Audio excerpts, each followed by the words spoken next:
Yo, what's going on, ladies and gents? My name is Arbuckle. Welcome back to another video. Today we are once again back on Call of Duty Warzone, and I wanted to share with you guys the best class setup for the MP7 submachine gun. Definitely one of my favorite SMGs in the game and tends to be one of the most popular. I feel like, in my opinion, this is the best SMG to use, as it plays almost like an AR with absolutely insane accuracy and range.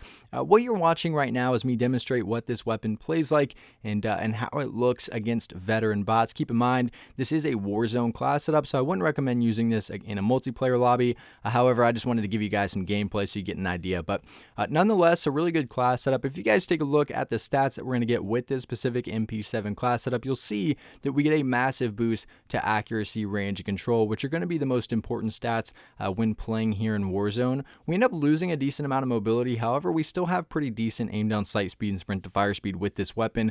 I think overall it just comes with decent mobility because it is an SMG, and it's a really fun one to use. I was able to just absolutely dominate people in several games that I've used this thing from way too far, and in my opinion, I think it was way too far away, but nonetheless, great class setup. So let's jump right into the attachment. So if you guys do take a look at those attachments, the muzzle that we're going to be using is the monolithic suppressor. This is almost a given with every weapon in Warzone now. With this, you're getting sound suppression as well as damage range, giving us a nice boost to accuracy and range. So again, that monolithic suppressor muzzle. The barrel that we're using is the FSS Recon. So with this, we're getting damage range, bullet velocity, and recoil control, giving us a nice boost to all three of those main stats for Warzone: accuracy, range, and control. Overall, a really good attachment to have, the FSS Recon barrel. The laser that we're using is the TAC laser. So I'm using the TAC laser over the 5MW so that we get more aim down sight speed as a pro. You'll see that we get that ADS speed as well as aiming stability and aim walking steadiness, giving us a nice boost to accuracy, mobility, and control. So again, that TAC laser. We're not going to be using an optic. It's not necessary to have one on. The iron sights are great, and we don't want to lose more ADS speed. We want to save that for a few other attachments that are a little bit better. We're also not going to be using a stock.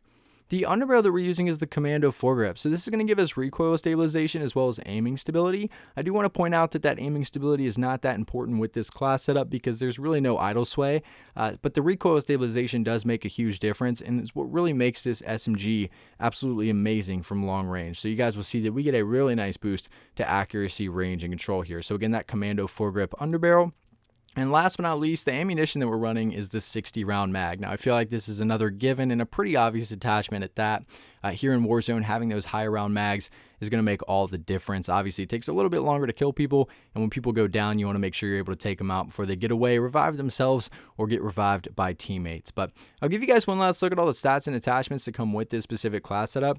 If you guys have any questions or anything else to add about this specific class setup, please make sure to leave a comment down below, and I'll be sure and try to help some of you guys out. But I really hope you guys did enjoy this video. Please make sure to subscribe to the channel if you haven't already, and I will see all you guys in the next video.